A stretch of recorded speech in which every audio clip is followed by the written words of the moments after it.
the Lakers, I want to talk about this because they're in the Zach LaVine, Alex Caruso rumors, right? Yeah.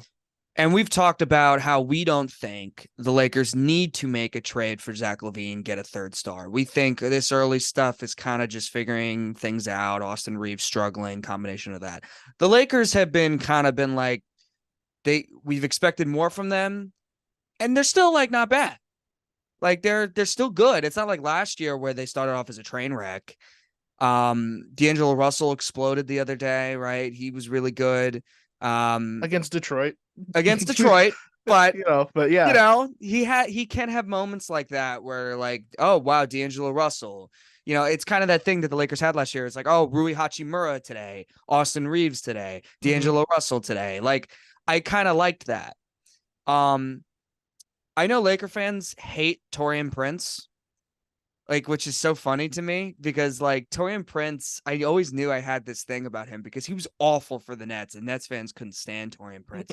And then he like, as soon as he left the Nets, there was like this like narrative around him. It was like, oh, Taurean Prince, like good wing defender, right? He was good. He was good for Minnesota last year. I was like, what the heck? Like Prince was so bad for the Nets. And I was like, well, Lakers fans are kind of, because I don't think he's hitting shots.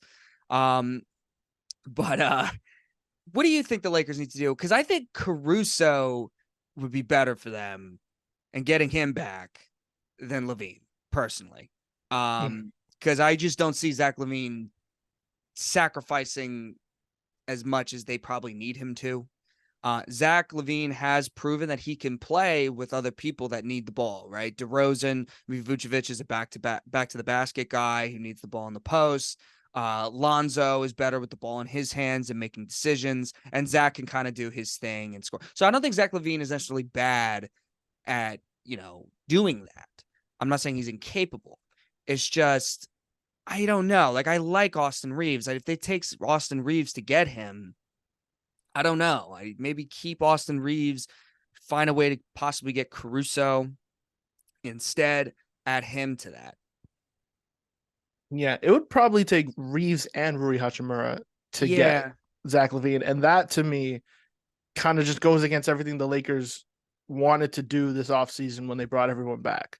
They wanted to keep the continuity and kind of build on the Western Conference Finals run they had last season. But the Lakers, at their best, they look like a contender. But then when they're at their worst, they kind of look like a playing team that can't shoot and struggles to score, which is weird. A team led by LeBron and AD is struggling to score. But it's because, they're the second worst 3-point shooting team right now. Which is kind of crazy.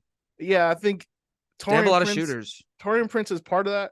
He's been shooting better the last 5 games, but he had a really bad stretch. Yeah. Gabe Vincent, when he was playing, I think he's only made 1 3 all season. That should change too. In the couple games he played. Yeah, and they've dealt with a lot of injuries. Vanderbilt just came back the other night against Houston.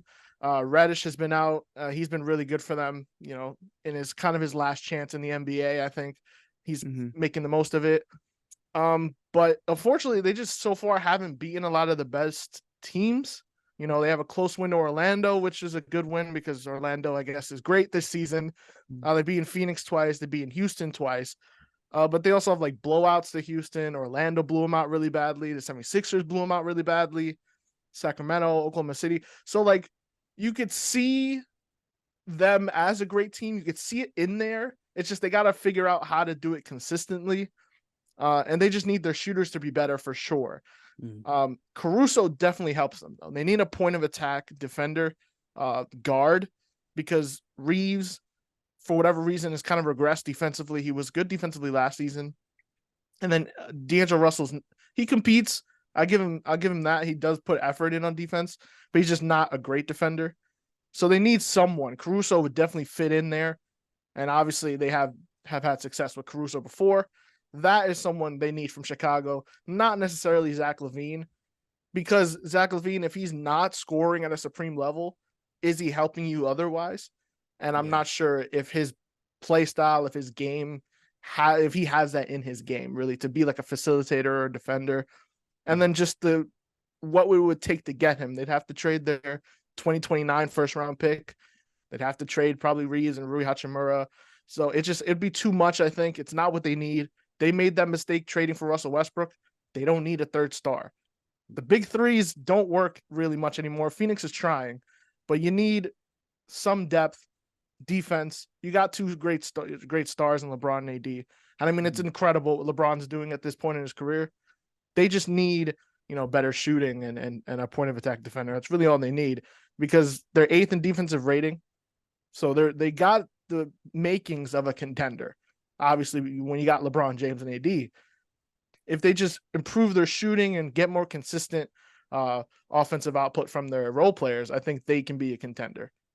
I think Zach LaVine is a much better fit with LeBron and Anthony Davis than Westbrook. It's like not even a discussion. Sure. And, we say that the big threes don't work. Well, LeBron is kind of the guy that has made them work. So I think it's like, that's something to consider. As far as LaVine goes, like, I think you only make that trade if you're giving up really not much. That's the only way you make that deal. I just wouldn't give up Reeves in that trade. I think Austin Reeves is better than what he's shown, and he's better coming off the bench, right? And I think people probably hyped him up a little too much. He was playing really good in the playoffs. I was like, okay, he's not that great. Like, he's good. It changes a little bit when now teams are expecting your, what to do against you. Yeah. As last season, he kind of caught people off guard, and he was, people call him a foul, a foul merchant. That has kind of come back a little bit. The Lakers, you have to take them seriously because they were a playing team last year, and they went all the way to the conference finals, and they competed in those games versus Denver, even though they got swept. So you have to take them seriously. I feel like their roster is better than last year. So it's early. They're 12-9. That's not a bad record. It's just not what we expect from them. And I said this before. I'm on the record saying that I have them as the second best team in the Western Conference, but I didn't necessarily think they would finish with the second best record because Davis is too inconsistent and LeBron is old. So I had to.